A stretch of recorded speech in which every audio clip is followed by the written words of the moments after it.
The Nevada desert fell silent as three bikers brutally attacked a young girl outside a small-town diner, leaving her beaten and broken on the dusty pavement. They celebrated their show of power, unaware they had just sealed their fate. Their victim wasn't just any teenager. She was the daughter of a former CIA Black Ops specialist who would soon emerge from retirement to tear their criminal empire apart. Before we jump back in, tell us where you're tuning in from. And if this story touches you, make sure you're subscribed, because tomorrow I've saved something extra special for you. The summer heat shimmered off the pavement of the small Nevada town as Sarah Mitchell pulled into the dusty parking lot of Pete's Diner, her vintage Mustang drawing admiring glances from the locals. The 19-year-old photography student had been traveling across the state, capturing images of forgotten places and faces for her college thesis project. Pete's Diner, with its chrome finish and neon signs glowing against the desert sunset, was exactly the kind of Americana she was looking for. Her father had warned her about traveling alone, but Sarah had inherited his stubborn independence along with his steel gray eyes. She pulled her professional camera from its padded case, remembering how her father had saved for months to buy it for her 18th birthday. Photography wasn't just a hobby for Sarah. It was her way of preserving moments in time, telling stories that might otherwise be forgotten. The diner, with its mix of truckers, locals, and weary travelers, seemed to hold countless such stories within its walls. The rumble of motorcycles in the distance barely registered as she focused on her work, carefully setting up her tripod to capture the perfect angle of the diner's facade. The golden hour light was just right, painting everything in warm hues that would make her professor proud. She was so absorbed in adjusting her settings that she didn't notice when three Harley-Davidsons pulled into the lot, their engines cutting through the peaceful evening air like angry hornets. The bikers wore leather vests emblazoned with the Steel Viper's emblem, a snake wrapped around a bleeding heart. Their leader, known only as Razor, stood out even among his intimidating companions. A deep scar ran from his left eye to his jaw, and his cold gaze fixed immediately on Sarah's expensive camera equipment. His two companions, both heavily tattooed and wearing matching bandanas, flanked him like trained attack dogs. The atmosphere shifted instantly. Regular customers who had been chatting outside the diner quickly disappeared inside, leaving Sarah alone with the bikers. She began packing up her gear, trying to keep her movements steady despite the fear crawling up her spine. Her father's voice echoed in her mind. Always be aware of your surroundings. Always have an exit strategy. But now those lessons seemed woefully inadequate. That's some nice equipment you got there, sweetheart. Razor's gravelly voice carried across the lot as he dismounted his bike. His heavy boots crunched against the gravel as he approached, his companions moving to cut off her escape route to the Mustang. The setting sun cast long shadows across his scarred face, making him look even more menacing. "I was just leaving," Sarah replied, her voice steadier than she felt. She clutched her camera bag closer, noting with growing dread that the diner's patrons were now pressed against the windows, watching but unwilling, or unable, to help. Razor's hand shot out, grabbing her camera bag. "Maybe you should have thought about that before taking pictures of things that ain't your business." His tone had shifted from mocking to menacing. The smell of leather and cigarettes filled her nostrils as he leaned in closer. "We don't like people documenting our activities around here. These are just for my school project." The backhand caught her across the face before she could finish, sending her stumbling backward. Her camera bag slipped from her grasp, crashing onto the pavement. The sound of expensive equipment shattering mixed with the biker's cruel laughter. Sarah tasted blood in her mouth as she tried to regain her balance. What happened next would haunt the witnesses for years to come. The Steel Vipers didn't just take her equipment, they made an example of her. By the time they finished, Sarah's project lay in pieces across the parking lot. Her face was bloody, and they had carved a warning into her Mustang's hood. "Keep your lens to yourself." The message wasn't just for her. It was for anyone else who might think about documenting their activities in this forgotten corner of Nevada. None of the onlookers who watched through the diner's windows knew that Sarah's father, Michael Mitchell, wasn't really the quiet insurance adjuster he claimed to be. They couldn't have known that the man who had spent 15 years running Black Ops in the world's deadlies deadliest corners was about to emerge from retirement. Behind his carefully constructed facade of suburban normalcy lay a skill set that had toppled governments and dismantled terrorist cells. The Steel Vipers had just made the worst mistake of their lives, and their nightmare was only beginning. Michael Mitchell was reviewing insurance claims at his desk when the hospital called. Within moments, his carefully constructed world of suburban normalcy shattered. The voice on the other end described Sarah's condition with clinical detachment: broken nose, fractured ribs, multiple contusions. But it was the mention of the carved message on her car that made his hands shake with a rage he hadn't felt in 15 years. He found Sarah in the emergency room, her beautiful face swollen and discolored. She looked so small in the hospital bed, reminding him painfully of when she was little, when he could protect her from anything. The sight of her injuries triggered something deep within him, awakening the part of himself he'd fought so hard to bury. "I'm sorry, Dad," Sarah whispered, her voice cracking. "I should have listened about being more careful." She tried to smile but winced from the pain. "They came out of nowhere. I didn't even get a chance to—" "Shh," Michael interrupted gently, taking her hand. "This isn't your fault." His voice was calm, but inside, a familiar cold calculation had begun. The facade of Michael Mitchell, insurance adjuster and suburban father, was already falling away. In its place, the operative known as Ghost was emerging from retirement. Sarah drifted off to sleep, aided by pain medication, while Michael studied her injuries with the methodical eye of someone who had seen and caused similar damage before. The brutality wasn't random. It was a message. These bikers wanted to inspire fear, to assert dominance. It was a pattern he'd seen countless times in his former life. In the hospital corridor, he made 2 calls. The first was to an old contact who owed him more favors than either of them could count. "Jack, it's Mitchell. I need everything you can find on a biker gang called the Steel Vipers, operating out of Nevada. Leader goes by Razor." He listened for a moment. "Yes, I'm calling in that marker. All of it." The second call was to his boss at the insurance company, requesting immediate personal leave. "Family emergency," he explained. They were understanding. They always had been, never suspecting that their quiet, efficient employee had once specialized in dismantling criminal organizations from the inside out. Back in Sarah's room, Michael sat in the darkness, watching his daughter sleep. His mind was already processing intelligence, analyzing patterns, forming strategies. The Steel Vipers had made a fundamental mistake. They had assumed Sarah was just another helpless victim. They couldn't have known they were provoking a man who had spent years as the CIA's ghost in the machine, the operative they sent when they needed organizations to implode from within.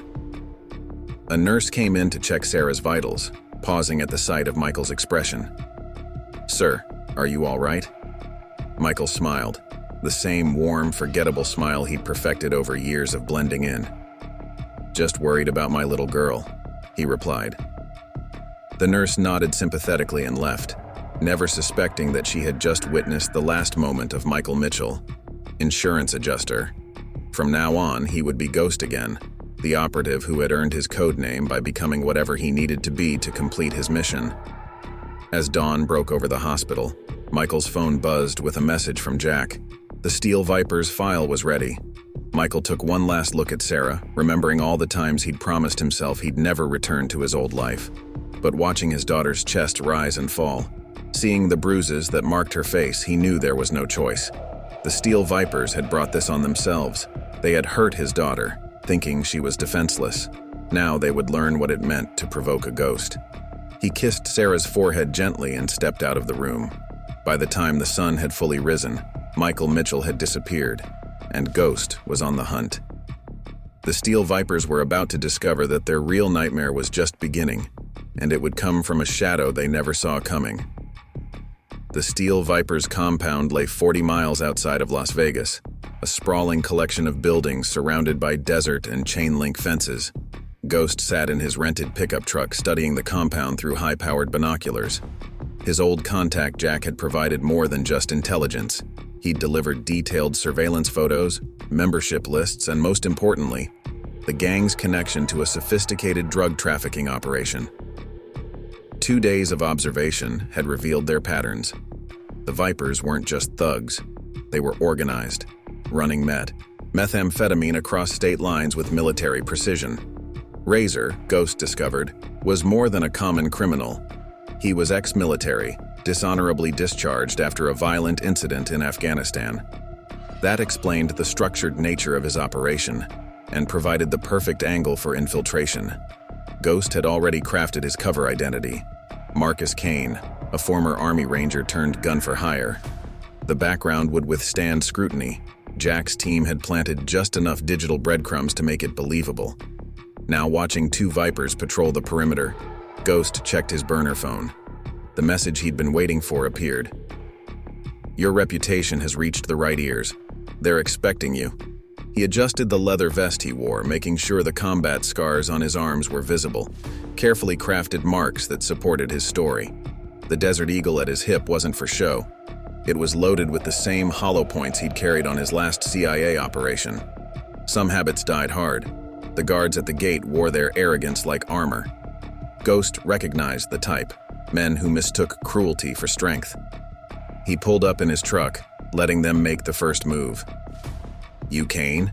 the larger guard asked, hand resting on his weapon. Ghost nodded, keeping his expression neutral. "Heard you might have work for someone with my skill set." His voice carried the hard edge of someone who'd seen combat, who'd dealt death professionally. The guards exchanged looks. "Boss has been expecting you. Park over there." They waved him through, already dismissing him as just another hired gun. It was exactly what he wanted: to be unremarkable, forgettable, until it was too late.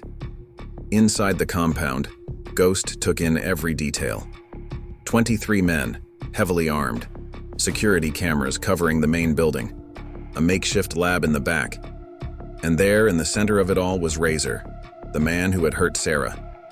He was holding court in what looked like a converted warehouse, surrounded by his inner circle. Ghost approached slowly, letting them see him coming. Razor's scar looked even more vicious up close, a testament to the man's capacity for violence. His eyes were cold, calculating, sizing up the newcomer. "Marcus Kane," Razor drawled, not bothering to stand. "Heard some interesting things about your work in Mexico. Cartel stuff." "I go where the work is," Ghost replied evenly.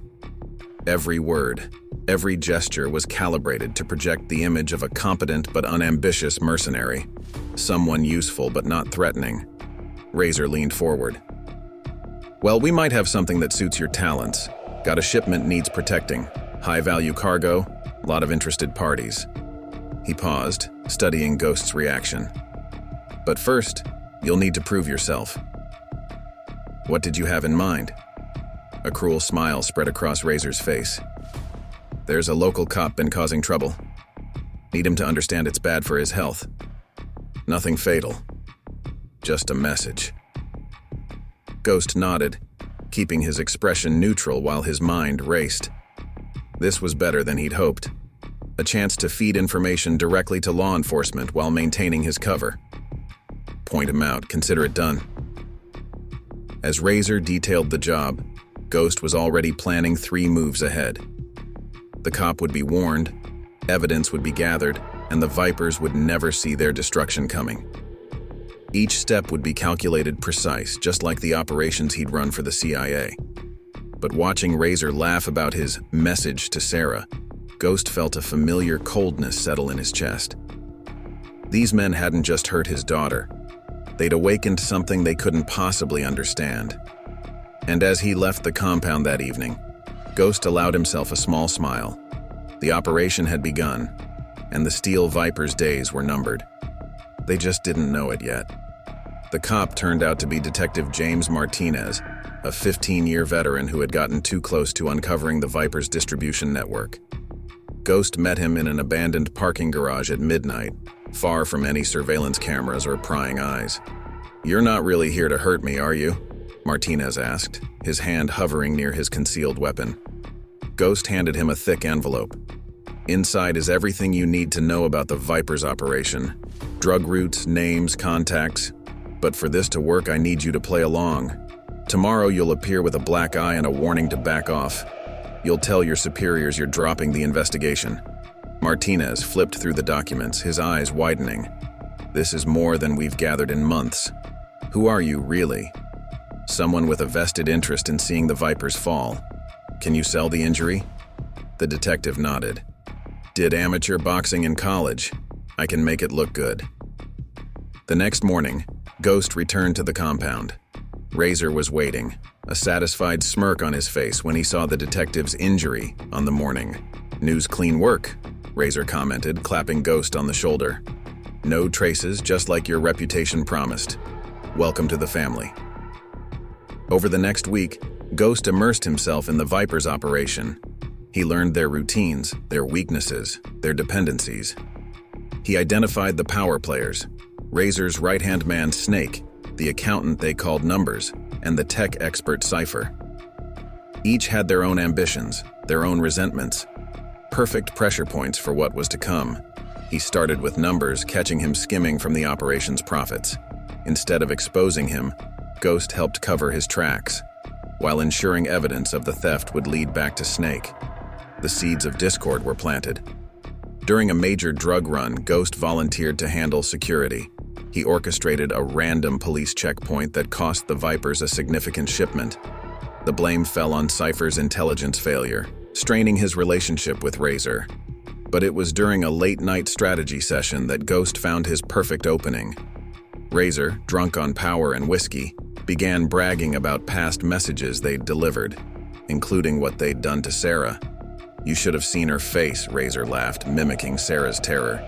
"These college kids think they're untouchable until—" Ghost's hands tightened around his beer bottle, but his face remained impassive. Every word, every detail was being recorded by the wire he wore, another piece of evidence for Martinez. Later that night, Ghost made his way to the compound's communication center. Cypher's security was good, but Ghost had learned from the best CIA tech specialists. Within minutes, he had accessed the gang's entire digital infrastructure: account numbers, contact lists, blackmail material, everything they needed to bring down not just the Vipers, but their entire network. He transmitted the data to Martinez through secure channels, then planted a virus that would activate on his command, wiping their systems clean. The Vipers were about to learn that their greatest vulnerability wasn't their enemies, but the family member they'd welcomed into their midst. As Ghost drove away from the compound, he recalled Sarah's bruised face in the hospital. The rage that had driven him here had transformed into something colder, more focused. The Vipers thought they were predators, but they had never faced a true hunter. Their world was about to collapse, and they would never see it coming until it was too late. Back in his motel room, Ghost reviewed his progress. The gang was already showing cracks, mistrust spreading like poison through their ranks.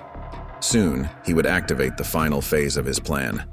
But first, he had one more card to play, one that would ensure the Vipers' destruction would be complete and irreversible. The virus Ghost had planted in the Vipers' system was set to activate at midnight, but what happened at 11:58 p.m. changed everything. A panicked call from Detective Martinez shattered the carefully laid plan. They found out about Sarah. They're heading to the hospital to finish what they started. Ghost's blood turned to ice. He had underestimated Razor's network. Someone at the hospital had recognized Sarah from the initial incident and sold the information. Now, 3 Vipers were speeding toward the hospital where his daughter was still recovering. He gunned the engine of his pickup, calculating routes in his head. The hospital was 15 minutes away at normal speeds. He'd make it in 8. The Desert Eagle sat heavy on his hip as he weaved through traffic, running red lights with practiced precision. In his earpiece, Martinez updated him on the situation. 2 nurses confirmed 3 Vipers entered through the emergency room. Hospital security's been neutralized. We have units responding, but they're at least 10 minutes out. Ghost pulled into the hospital parking lot just as his phone buzzed. The virus activating as planned, destroying the Vipers' digital infrastructure. But none of that mattered now. Sarah was on the 3rd floor, and somewhere in this building, Razor's men were hunting her. The emergency room was chaos. 2 security guards lay unconscious, and terrified staff pointed him toward the stairs. Ghost moved like a shadow, his footsteps silent despite his speed. Second floor clear. As he reached the third floor, he heard a scream. Sarah's room was at the end of the hall. Through the window, Ghost saw two vipers restraining a nurse, while a third, Snake, approached Sarah's bed with a syringe. His daughter was trying to fight, but her injuries made her movements clumsy, desperate. Ghost didn't hesitate. He burst through the door, his first shot taking Snake in the shoulder before anyone could react. The syringe clattered to the floor as Snake howled in pain. The other two vipers released the nurse, reaching for their weapons. But Ghost was already moving. He drove his elbow into the first man's throat, simultaneously sweeping the second's legs out from under him. A quick strike to the temple put the first viper down permanently. The second managed to pull his gun, but Ghost was faster. A precise shot to the hand disarmed him, followed by a brutal knee to the face. Snake had recovered enough to fumble for his backup piece, but Ghost's boot came down on his wrist with a sickening crack. "Who sent you?"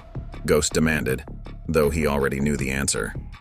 "Razor knows who you are," Snake spat through bloodied teeth. "Says to tell you this is what happens when ghosts don't stay dead." Ghost heard sirens approaching. Martinez's units would be here soon.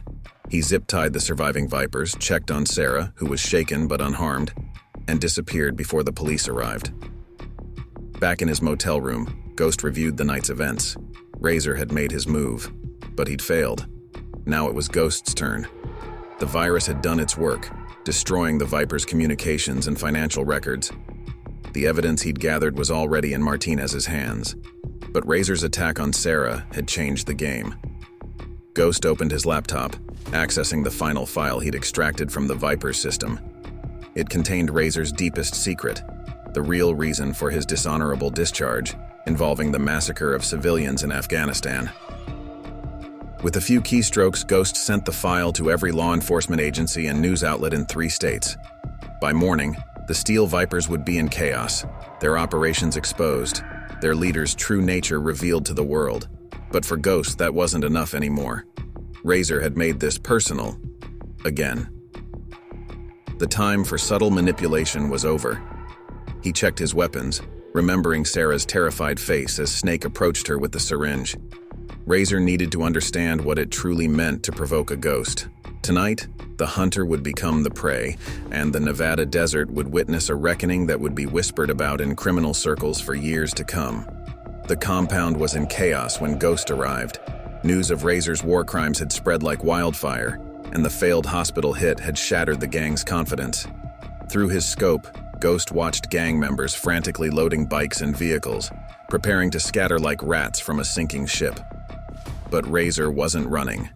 He stood in the compound's center, barking orders, his face twisted with rage. The facade of the calculating leader had cracked, revealing the cornered animal beneath. Around him, his most loyal followers, about a dozen men, maintained a defensive perimeter. Ghost triggered the second phase of his plan. The compound's generators failed simultaneously, plunging everything into darkness. In the confusion, he moved. Years of training took over as he slipped through the shadows, placing remote charges at strategic points. Each explosion would serve a purpose, not to kill, but to herd. The first charge detonated near the garage, destroying their vehicles and escape routes.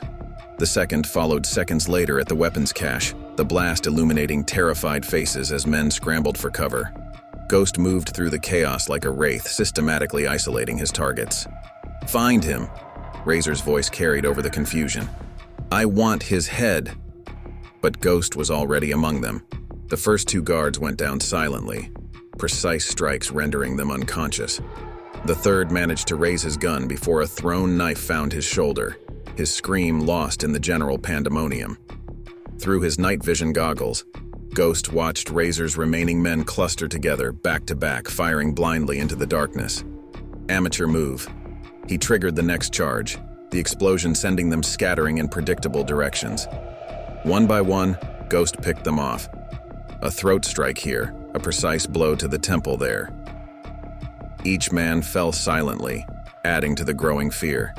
He wasn't just attacking them, he was psychologically dismantling them. "You're all useless," Razor screamed at his dwindling crew. "It's one man, one exclamation mark, one ghost." Ghost's voice echoed from the darkness, making them spin wildly. "And you should have never touched my daughter." Recognition dawned in Razor's eyes. The girl from the diner, his face contorted with understanding and fear. "Listen, we can—" The next explosion cut him off, separating him from his last defenders. Ghost emerged from the smoke like an avenging spirit, his movements fluid and lethal. The remaining Vipers fell in seconds, their training no match for decades of Black Ops experience. Finally, it was just Razor, backing away, his confident facade completely shattered. "I didn't know she was your daughter," he pleaded. "We can make this right." Ghost advanced slowly, relentlessly. "Like you made it right with those villages in Afghanistan? Those civilians?" Razor's back hit a wall. His hand darted for his gun, but Ghost was faster. A precise strike shattered his wrist, the weapon clattering away into the darkness. Another blow drove the air from his lungs, bringing him to his knees. "Wait," Razor gasped. "You're CIA, you can't just—" "I'm not CIA anymore," Ghost replied coldly. "I'm just a father." His next strike rendered Razor unconscious, his body slumping to the ground like a puppet with cut strings. When Detective Martinez arrived with his task force, they found the compound in controlled chaos. Every member of the Steel Vipers was laid out, injured but alive, with detailed files of their crimes attached to each unconscious body. Razor himself was zip-tied to a support beam, a flash drive containing his complete confession taped to his chest. Ghost watched from a distant hillside as the arrests were made. His phone buzzed. A message from the hospital. Sarah was asking for him. It was time to put the ghost away, to return to being Michael Mitchell. But as he drove toward the hospital, he knew that his message had been sent. The criminal underworld would remember this night, would whisper about what happens when you harm the wrong person's child. The ghost could rest now. His daughter was safe, and justice had been served in the shadows where it belonged. 2 weeks after the fall of the Steel Vipers, Michael Mitchell sat beside Sarah's hospital bed, watching her scroll through news articles about the gang's dramatic downfall. The official story painted it as a coordinated police operation, with Detective Martinez receiving commendations for bringing down one of Nevada's most notorious criminal organizations. "It's weird," Sarah mused, her bruises now fading to yellowish shadows. "They're saying it was all police work, but the nurses keep talking about some kind of ghost that night, when those men came for me." She looked at her father carefully. "Dad, what really happened?" Michael took her hand, noting how the tremors that had plagued her since the attack were finally subsiding. "Sometimes, sweetheart, it's better not to look too closely at the shadows. What matters is that you're safe now." But Sarah had inherited more than just his gray eyes. She had his persistence too. The way they were taken down, it wasn't just police work, was it? The precision, the psychological warfare. That was you, wasn't it? Michael studied his daughter's face, seeing not just the physical healing, but a deeper transformation. The trauma had changed her but hadn't broken her. If anything, she seemed stronger, more aware of the world's complexities. "There are parts of my past I kept hidden to protect you," he finally admitted. "The insurance job was real, but before that, I had different responsibilities. When they hurt you, I couldn't just stand by." Sarah squeezed his hand. "The ghost they're whispering about in the criminal underworld, that's what they used to call you, isn't it?" Michael nodded slowly. "It was another life, one I left behind when your mother died, when I promised to give you a normal childhood. But seeing you in that hospital bed that first night..." His voice hardened. "They had to learn there are consequences." "You didn't kill them," Sarah observed. "Even after what they did, you showed mercy." "I didn't do it for them," Michael replied. "I did it for you, for the person you're becoming. Vengeance is easy, justice is harder. I wanted to show you that even in the darkest moments, we have choices." A knock at the door interrupted them. Detective Martinez entered, carrying a small box. "Mr. Mitchell, Sarah, I hope I'm not interrupting." "James." Michael nodded. They had developed an unexpected friendship through this ordeal. "I thought you might want this back," Martinez said, handing the box to Sarah. Inside was her camera, recovered from the Viper's compound. "It's been cleared as evidence and..." He smiled. The department would like to commission some photos for our community outreach program if you're interested. Sarah's eyes lit up. Really? Even after everything? Especially after everything, Martinez replied. Your father taught me something important, that true strength isn't about intimidation or violence. It's about standing up again, about using what happened to make a difference. After Martinez left, Sarah held her camera thoughtfully. I was afraid to pick one up again, she admitted. But now, I want to document different stories, show people that there's always hope, even in the darkest places.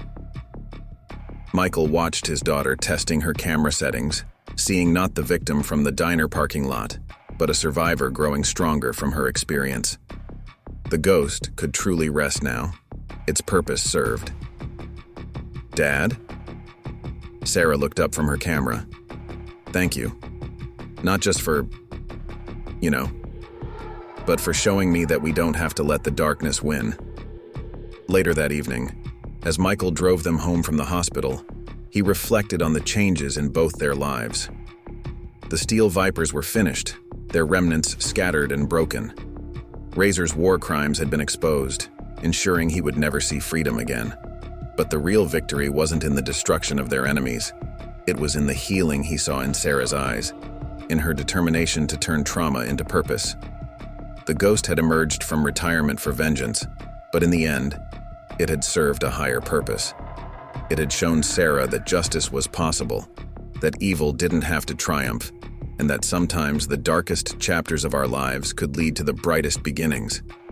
As they pulled into their driveway, Sarah already planning her first photo series for the police department, Michael finally felt the last traces of the ghost fade away. His daughter was safe, stronger than ever, and the shadows where he had dwelt for so long were finally giving way to light. 3 months after the fall of the Steel Vipers, an unexpected visitor arrived at Michael Mitchell's door. Agent Catherine Torres from the FBI's Organized Crime Division stood on his porch, her badge glinting in the morning sun. Mr. Mitchell, she said, her expression unreadable. Or should I say ghost? We need to talk about what really happened in Nevada. Michael maintained his insurance adjuster demeanor, but his mind was already calculating escape routes, contingencies. I'm not sure what you mean, Agent Torres. She held up a hand. We're not here to arrest you. In fact, we need your help. The Steel Vipers were just the tip of the iceberg. Their collapse created a power vacuum, and something worse is moving in to fill it. Inside his study, Torres spread photos across his desk. They showed familiar faces, former Vipers members who had escaped the compound that night, now working with a more dangerous organization, the Red Scorpions, a cartel-backed gang that made the Vipers look like amateurs. They're using the Vipers' old networks, Torres explained, but with professional cartel backing. They've already taken control of 3 states' worth of distribution channels. And they're not just dealing drugs anymore, they're trafficking people. Michael studied the photos, noting the military precision in their operations. Why come to me? Because you're the best ghost we've ever had, Torres replied. Your work dismantling the Vipers was impressive. Clean, surgical, and most importantly, no fatalities. We need that expertise now. I'm retired, Michael said firmly. What happened with the Vipers was personal. My daughter is exactly why you should care about this, Torres interrupted. She pulled out another photo, a teenage girl bruised and terrified being forced into a van. They're targeting young women, Mr. Mitchell. College students, just like Sarah. And local law enforcement is overwhelmed. Michael felt the ghost stirring inside him again. You're asking me to come back? Unofficially, Torres nodded. Complete autonomy, full resources, but off the books. The Red Scorpions have too many official channels compromised. As if on cue, his phone buzzed. A text from Sarah. She was at a photo shoot for the police department's community outreach program, documenting stories of survival and recovery. Her last message had been about helping other victims find their voice. The Red Scorpions know about you, Torres added quietly. They've already put out feelers trying to locate Sarah. They want to send a message to anyone who might stand against them. Michael's decision was made before Torres finished speaking. The ghost hadn't fully retired after all. It had just been waiting for the next mission. But this time would be different. This wasn't about revenge. It was about protection, about preventing other fathers from experiencing what he had. "I'll need everything you have on their operation," he said. "And Detective Martinez. I want him as my official liaison." Torres smiled, sliding a thick file across the desk. "Already arranged. Welcome back, Ghost." That evening, as Michael reviewed the files, Sarah came home excited about her photography project. She paused in his study doorway, noting the familiar intensity in his posture. "It's not over, is it, Dad?" Michael looked at his daughter, seeing not the victim from that night at the diner, but a strong young woman who understood the complexities of justice. "No, honey. There are others out there who need help, other daughters who need protection." Sarah picked up one of the photos, her photographer's eye catching details others might miss. "Then we'll help them," she said firmly. "Together."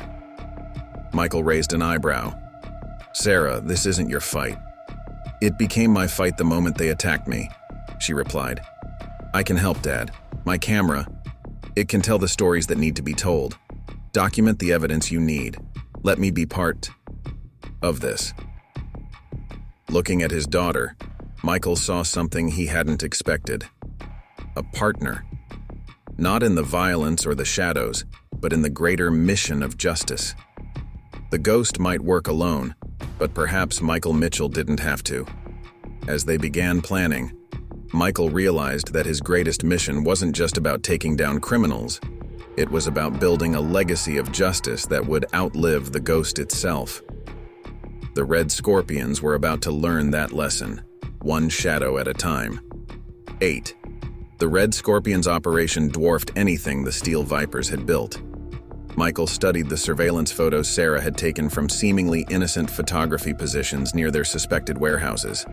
Her artistic eye had captured details that even trained agents might miss. Guard rotation patterns hidden in shots of urban architecture. Security camera blind spots documented in artistic angles. "They're moving something big tomorrow night," Agent Torres said, spreading new intelligence across Michael's desk. 3 trucks, heavy security. Our sources say it's not drugs. "Human cargo," Michael replied grimly, examining Sarah's photographs.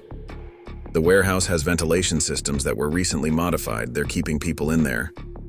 Detective Martinez arrived with additional files, his face grim. 4 more college girls disappeared this week. The pattern's accelerating. They're getting bolder. Michael had spent the last 2 weeks building his strategy. The Red Scorpions were different from the Vipers. Professional, disciplined, with cartel training. Direct confrontation would be suicide, but every organization had its weakness. "Here," Sarah pointed to one of her photos. "This man, he shows up in multiple shots, always talking to different guards. Mid-level management, but he seems nervous." Michael studied the image. The man was well-dressed, carrying a laptop, not your typical cartel muscle. "Run his face through your database," he told Torres.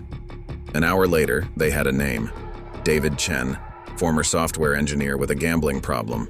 The Red Scorpions' digital security expert, but more importantly, their weak link.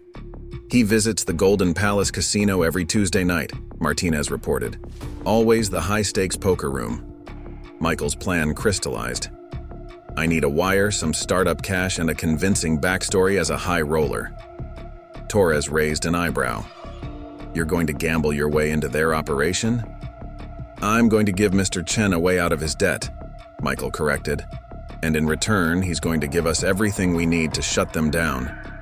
Sarah watched her father prepare for the operation, noting how he shifted from Michael Mitchell into someone else entirely. A wealthy businessman with a confident swagger and expensive taste. The ghost was more than just a weapon. It was a master of becoming whoever it needed to be. "Be careful," she said as he adjusted his designer suit. "These aren't like the Vipers, they're—" "I know, honey." He squeezed her shoulder. But sometimes the most effective weapon isn't violence, it's hope. Chen wants out. He just doesn't know it yet. At the Golden Palace, Michael slipped into his role seamlessly. He lost a few hands deliberately, establishing himself as a wealthy but unremarkable player. When Chen arrived, Michael watched him lose hand after hand, his desperation growing with each bet. By midnight, Chen was down nearly $50,000. The moment he stood to leave, Michael made his move. "Rough night," he commented, falling into step beside Chen. "Looks like you could use a friend." Chen's laugh was bitter. "Unless you're offering to cover my losses, I don't need friends." "Actually," Michael smiled, "that's exactly what I'm offering. Plus a way to clear your existing debts. All of them." The fish was hooked. Over drinks in a private booth, Michael spun his tale. A businessman looking to diversify into less legal ventures, with resources to spare. Chen's eyes lit up at the mention of numbers that could clear his gambling debts. "My employers, they don't like unknown factors," Chen said carefully. "Neither do I," Michael replied. "Which is why I've done my homework. The Red Scorpions are expanding, but they need better digital infrastructure. That's where you come in, and where I could be very useful." The mention of the gang's name made Chen stiffen. "How did you—" "The same way I know about your debts to them. I make it my business to know everything about potential partners." By the time they parted ways, Chen had agreed to a meeting, but Michael had seen something in his eyes beyond desperation. A glimmer of hope, a chance at redemption. Back at their operations center, Torres was skeptical. "You're betting everything on this guy flipping?" "Everyone has a breaking point," Michael explained. "Chen's not a hardened criminal. He's a techie who made bad choices. Give him a way out. Protection for his family, and he'll give us everything." Sarah studied her latest photographs of the warehouse. "The trucks move tomorrow night. We're cutting it close." Michael nodded. Sometimes the best way to stop a tragedy isn't to fight it. It's to prevent it from happening in the first place. As they prepared for the next phase, Michael knew they were walking a dangerous line. The Red Scorpions wouldn't fall as easily as the Vipers, but looking at the photos of missing girls, he knew there was no turning back. The ghost had evolved from an instrument of revenge into something more, a protector operating in the shadows, guided by justice rather than vengeance. The meeting with the Red Scorpions' leadership was set for midnight at an abandoned factory outside the city. Chen had arranged everything, his hands shaking as he made the calls. Michael knew the risk. If his cover was blown, there would be no backup, no extraction plan. "Your wire's active," Torres confirmed, adjusting the nearly invisible device. "But if things go south, we're 20 minutes out at best." Sarah was reviewing her latest surveillance photos. "Dad, there's something else, look at this." She pointed to a figure in the background, a face Michael hadn't seen in months. "That's Snake. He survived the Viper's takedown and he's working with them now." Michael studied the image. Snake's presence complicated things. If he recognized the ghost behind the businessman facade, the entire operation would unravel. "I should postpone," Michael muttered. "Reassess." "No time," Martinez interrupted, rushing in with new intel. "The trucks are loaded. Whatever they're planning, it's happening after this meeting. We delay, those girls disappear forever." Michael checked his weapons one last time. A concealed pistol, 2 backup pieces strapped to his ankles. The ghost was prepared for violence, but tonight's mission required a different kind of warfare. "Remember," he told his team, "no matter what happens, protect those trucks. Those girls are all that matters."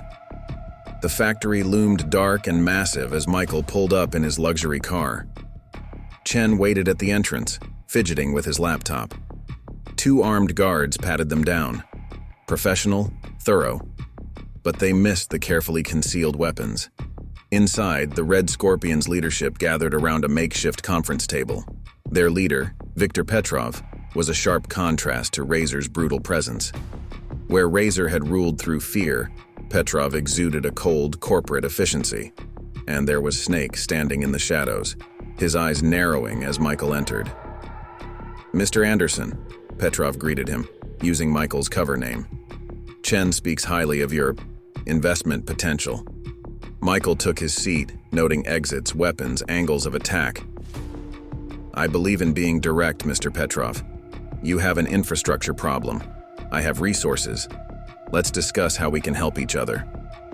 The meeting proceeded smoothly until Snake stepped forward, his face twisted in recognition. Wait, I know him. Michael didn't hesitate. He reached across the table, grabbed Petrov's coffee mug, and hurled it at the overhead lights. The room plunged into darkness as bullets started flying. The ghost emerged in full force. Michael moved through the chaos like a shadow, his strikes precise and devastating. 2 guards went down before they could aim. A third lost his weapon to a disarming technique perfected in CIA training. Ghost! Snake's voice carried over the gunfire. It's the ghost. Michael caught glimpses of Chen crawling toward his laptop through the chaos. The tech expert had his own part to play, downloading crucial data about the Red Scorpion's entire operation. Petrov proved more dangerous than expected. The cartel leader had military training, and his shots came dangerously close as Michael maneuvered through the darkness. You're dead, Petrov snarled, advancing with deadly precision. You and everyone you care about. The threat to Sarah ignited something cold and lethal in Michael's chest. He broke cover, rolling beneath Petrov's fire, and came up inside the man's guard. The following sequence of strikes was brutal, efficient, a reminder that the ghost hadn't lost his edge. When the lights finally flickered back on, Petrov lay unconscious and most of his men were down. But Snake had disappeared in the chaos, and the sound of engines roaring to life outside signaled a new problem. The trucks! Chen shouted, clutching his laptop. They're moving early! Michael keyed his wire. Martinez, they're running! Stop those trucks! Outside, sirens wailed as police units converged on the factory. But Michael knew Snake was still out there, and he had recognized the ghost. The operation was blown, but they had Chen's intel and a chance to save the trafficking victims. As SWAT teams breached the building, Michael disappeared into the shadows. The ghost's work wasn't done. Snake was loose, probably heading to warn the Red Scorpion's other cells. But first, those trucks had to be stopped. The night was about to become a race against time, with innocent lives hanging in the balance. The ghost had revealed himself, and now there would be no holding back. The pursuit of the trafficking trucks turned the Nevada highway into a war zone. Michael chased in his modified car, while Martinez coordinated police units to block escape routes. But the Red Scorpions had planned for this contingency. Their drivers were professionals and they split up, taking different routes into the desert night. Dad, I'm tracking them through traffic cams. Sarah's voice came through his earpiece. She had insisted on running remote surveillance from their operations center. 2 trucks heading east on Route 16, one going north on the old mining road. Michael's jaw tightened. The split is intentional. They're forcing us to choose. I've got units following the 2 on Route 16, Martinez cut in. But the mining road, that's off the grid. No cameras, no backup. That's the one Snake is with, Michael replied, spinning his wheel toward the mining road. He'll be leading them to a secondary facility. Sarah, what did Chen's data show? Papers rustled over the comm. The Red Scorpions have a network of abandoned mines they use for storage. One of them is... Dad, it's 15 miles up that road. The mining road was treacherous, barely maintained since the gold rush days. Michael's headlights caught glimpses of sheer drops and hairpin turns as he pursued the fading taillights ahead. His CIA training included advanced driving courses, but this was pushing the limits. Ghost, be careful, Torres warned. Snake knows it's you. This could be a trap. She was right. As Michael rounded a sharp bend, he saw the truck stopped sideways, blocking the narrow road. Armed men took position behind it, their weapons glinting in the moonlight. Michael didn't slow down. The ghost had calculated this scenario the moment he saw the truck stop. He triggered the reinforced bumper Torres had installed, aimed for the precise point of impact, and braced. The crash sent men diving for cover as Michael's car hit the truck at an angle, creating just enough space to squeeze through. Bullets peppered his vehicle as he accelerated past their ambush, but the bulletproof glass held. They're falling back, Sarah reported, monitoring radio frequencies. Regrouping at... Dad, they're heading to the mine entrance. Michael could see it now, a dark opening in the mountainside, illuminated by portable floodlights. The truck had reached it first, and figures were already unloading its human cargo at gunpoint. "Martinez," Michael commanded, "whatever happens, get those girls out." He parked in the shadows and moved in on foot, becoming one with the darkness. His weapons felt heavy with purpose, not tools of revenge this time, but instruments of rescue. Snake was orchestrating the operation, shouting orders as terrified young women were forced into the mine shaft. Michael counted 8 girls, college-aged, bound and frightened. His mind flashed to Sarah in the hospital bed, and cold fury crystallized into focused determination. The ghost struck like a phantom. The first 2 guards went down silently, choke holds rendering them unconscious. The third managed to fire a shot, but Michael was already moving, his counterstrike precise and disabling. "Ghost!" Snake's voice echoed from the mine entrance. "I've learned since our last meeting." He pushed one of the girls in front of him as a shield, his gun pressed to her head. The other guards followed suit, using their hostages as cover. Michael emerged from the shadows, his weapon lowered. "It's over, Snake. Police are on their way. There's nowhere left to run." "There's always somewhere to run," Snake snarled. "And you're going to let us go or these girls die." "You're assuming," Michael replied calmly, "that I came alone." The words were a signal. Hidden in the rocks above, Sarah had set up remote flash devices, photography equipment modified for tactical use. They triggered simultaneously, producing a blinding burst that disoriented everyone except Michael, who was prepared. The ghost moved through his practiced sequence. 4 seconds to disarm Snake, 2 seconds to disable his primary muscle, 3 seconds to neutralize the remaining threats. By the time everyone's vision cleared, the guards were down, and Snake was on his knees, Michael's gun pressed to his temple. "The girls," Michael demanded. "Safe," Martinez called out, emerging with his tactical team. They had used the diversion to move in from hidden positions. All accounted for. As the police led the traffickers away, and medical teams attended to the rescued girls, Michael disappeared back into the shadows. The ghost's work here was done, but Sarah's flash of brilliance had shown him something important. Sometimes the most effective weapons weren't guns or fists, but the unexpected skills of those you trusted. Snake and his men were finished, but Michael knew the Red Scorpions wouldn't fall easily. Tonight was a victory, but the war was far from over. The aftermath of the mine rescue made national headlines. Human trafficking ring busted in Nevada dominated news cycles, but none of the reports mentioned the ghost. That suited Michael fine as he reviewed Chen's encrypted data in the safety of their operations center. The Red Scorpion's entire network, Torres marveled, scanning through files on her laptop. Financial records, shipping routes, corrupt officials. Chen came through better than we hoped. Sarah was organizing her photos of the rescued girls, not the terrified moments of their captivity, but their first steps toward recovery. "They're all getting counseling," she reported. 2 of them want to work with anti-trafficking organizations once they're stronger." Michael nodded, but his attention was fixed on a particular file. "Look at this. The Red Scorpion's leadership structure. It goes higher than Petrov. Someone called the director is running everything from Mexico City." Martinez leaned in to study the document. "These operation codes, they match some high-level cartel activities we've been tracking. The director isn't just running trafficking.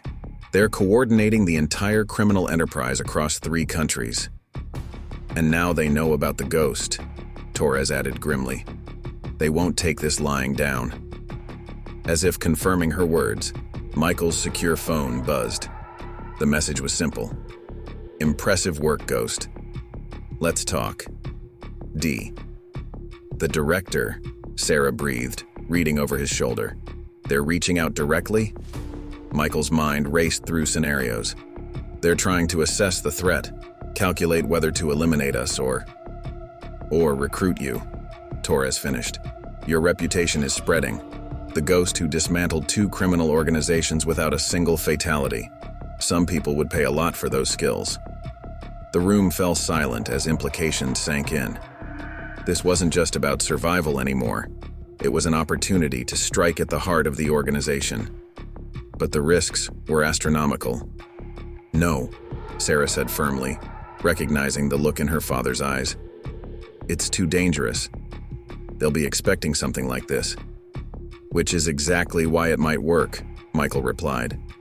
"They'll be watching for obvious infiltration attempts, not a direct approach." Martinez shook his head. "Going undercover at that level? One slip and you're dead. And what about Sarah? The moment they realize who you are, she becomes a target." "I already am a target," Sarah countered, surprising everyone. "And Dad's right. This might be our only chance to end this permanently." Michael studied his daughter, seeing not just the photographer she'd become, but a strategic mind that matched his own. "We'd need an airtight cover story, something they could verify." Torres was already typing. "We can build on your current alias, Mr. Anderson, the businessman who tried to invest in Petrov's operation. Make it look like you were actually trying to infiltrate them to take over their territory. The failed attack becomes a calculated move." Martinez caught on. "You weren't trying to shut them down. You were eliminating competition." The plan took shape rapidly. They would present the Ghost as a sophisticated criminal operator, using the very skills that made him dangerous to make the deception believable. "The director will want to meet," Michael mused. "Verify things personally." "Mexico City," Sarah said, pulling up maps on her computer. "I can get us cover as a photography team scouting locations. Give us legitimate reason to move around the city, document everything we need." Michael wanted to protest to keep her far from danger, but he recognized the logic. A father-daughter photography team would attract far less attention than a lone operator. "I've got contacts in Mexico," Torres offered. "People who can back your story, provide emergency support if needed. But you'll be largely on your own down there." The Ghost had always worked alone, but this mission was different. The stakes were higher, the enemy more sophisticated. Success would require a new approach. "We'll need everything," Michael began, listing requirements. "Complete background legends, business records, banking history. Make Anderson look like a legitimate criminal entrepreneur who's been waiting for his chance to move up." "Already on it," Torres replied. "Chen's helping us build digital footprints that'll stand up to scrutiny. By the time we're done, even I'll believe you're a criminal mastermind." Sarah started gathering her camera equipment, her movements precise and purposeful. "How long do we have?" Michael checked the message again. "The director will expect a response soon. We have maybe a week to prepare before we move." The room hummed with focused energy as everyone fell into their roles. This wasn't just another operation. It was a chance to dismantle an entire criminal empire. But as Michael watched his daughter checking her cameras, he felt an unfamiliar tension. The Ghost had always carried his burdens alone. Now, for the first time, he was letting someone share them. "We can do this, Dad," Sarah said quietly, catching his concerned look. "Together." Michael nodded, knowing there was no turning back. The Ghost was evolving again, learning to trust, to rely on others. Whether that made him stronger or more vulnerable remained to be seen. 12 Mexico City sprawled beneath them as their plane descended, a maze of history and shadows where the Red Scorpions had built their empire. Michael and Sarah moved through customs with practiced ease, their photography equipment and carefully crafted identities drawing no special attention. "2 cars following us from the airport," Sarah murmured, checking her camera's display screen, which caught reflections in building windows. "Black SUV and a gray sedan."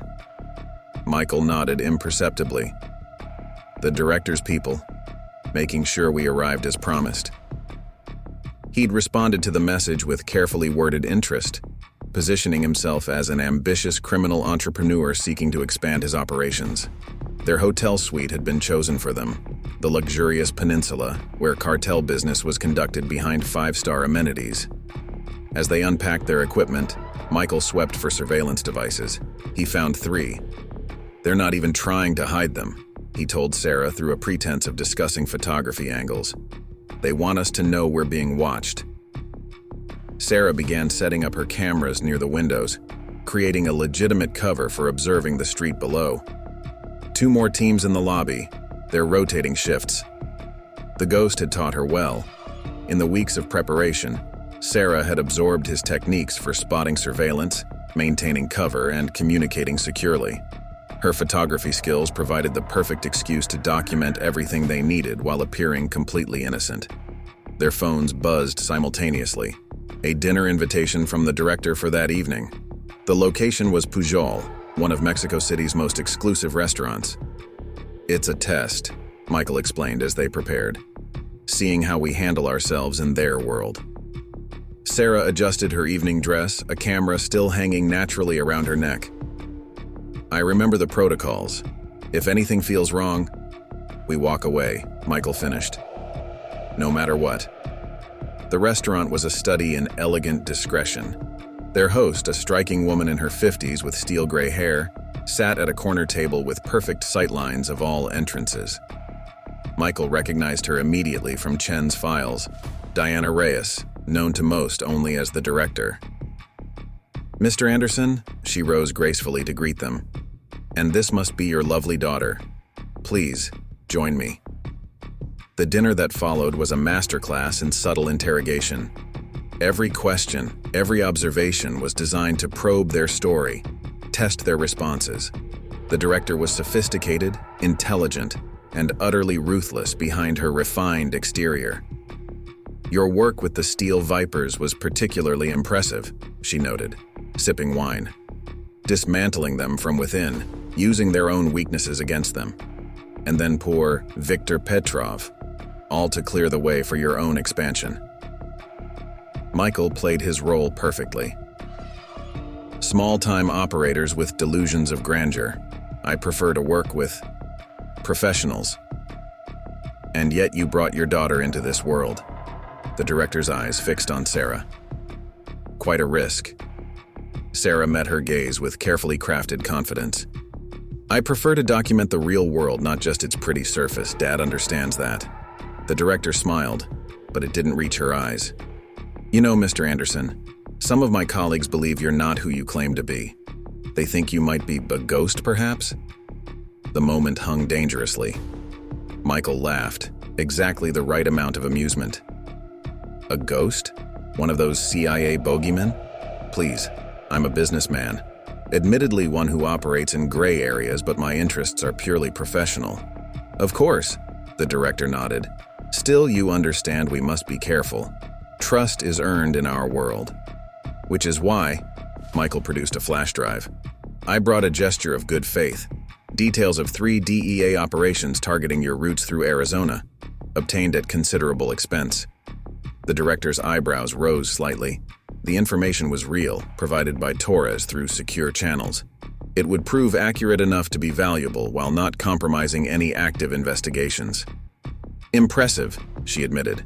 "Perhaps we can discuss future arrangements. I have an operation next week that could benefit from your particular skills."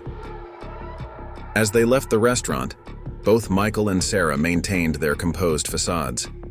But they had seen behind the director's mask, glimpsed the true scope of what they were facing. This wasn't just about drugs or trafficking. The Red Scorpions were building something bigger, more insidious. Back in their hotel room, Sarah downloaded her dinner photos, each seemingly artistic shot actually documenting key players, security details, and potential weaknesses. "She's testing us," Michael mused. "The operation she mentioned, it'll be something designed to prove our loyalty. And if we pass, then we get closer to the inner circle, close enough to bring it all down." Sarah nodded, her face reflecting the same determined focus he felt. The ghost was no longer just a shadow in the night. It had become something more complex, a carefully constructed identity built to penetrate the heart of a criminal empire. The real question was, how long could they maintain the deception before the director's sophisticated facade cracked to reveal the predator beneath? The director's test came 3 days later, an operation that would either cement their place in the organization or expose them completely. The target was a rival cartel's shipment moving through Mexico City, supposedly containing both drugs and human cargo. "She wants us to hit it," Michael explained to their team over a secure video link. "Prove we're really what we claim to be." Torres frowned through the encrypted connection. It's a perfect trap. If you're law enforcement, you'll try to rescue the victims. If you're really criminal competition, we'll only care about the drugs, Sarah finished, reviewing her surveillance photos of the route. But there's something else. The security on this shipment, it's too light.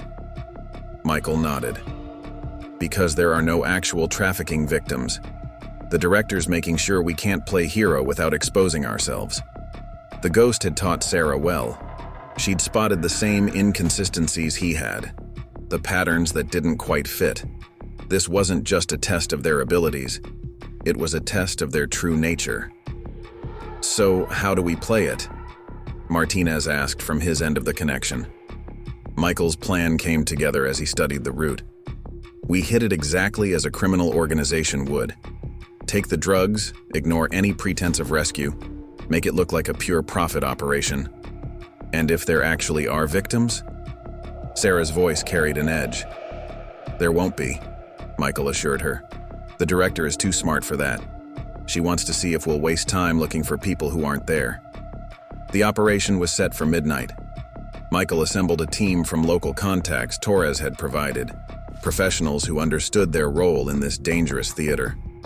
Sarah positioned herself on a rooftop, her cameras ready to document everything while providing tactical surveillance. Target convoy approaching, she murmured into her comm. 3 vehicles, moving fast. The ghost's plan unfolded with precision. Their team disabled the convoy with spike strips, emerging from the shadows with ruthless efficiency. Michael led the assault himself, his movements calculated to display professional violence without any hint of law enforcement training. Check the cargo, he ordered his men in Spanish. Fast in, fast out. Don't waste time on anything but the product. As predicted, the trucks contained only drugs, high-grade cocaine packed in sophisticated concealment compartments. No victims, no civilians, just as the director had planned. Michael made a show of directing his team to secure the valuable cargo, deliberately ignoring areas where trafficking victims might have been hidden. Every move was choreographed to demonstrate pure criminal pragmatism. The entire operation took less than 10 minutes. When police finally arrived, they found only abandoned vehicles and evidence of a professional heist. Nothing that would connect back to Michael or suggest any agenda beyond profit. An hour later, Michael received a text from an unknown number. Impressive efficiency. Perhaps you truly are just a businessman after all. Meeting tomorrow, noon. D. Back in their hotel suite, Sarah reviewed her photos of the operation. Look at this. She pointed to a figure in the background. One of the director's people was watching the whole thing. Of course, Michael nodded. She needed to see how we operated firsthand. Our response to the missing victims was as important as the tactical execution. Sarah's expression was troubled. Dad, the way you moved out there, it seemed so natural, like you really were a criminal? Michael finished softly. The ghost was trained to become whatever the mission required. Sometimes the best way to fight monsters is to make them think you're one of them. Their secure phone buzzed. Torres with an update. The drugs you seized have been properly documented and secured by our Mexican counterparts.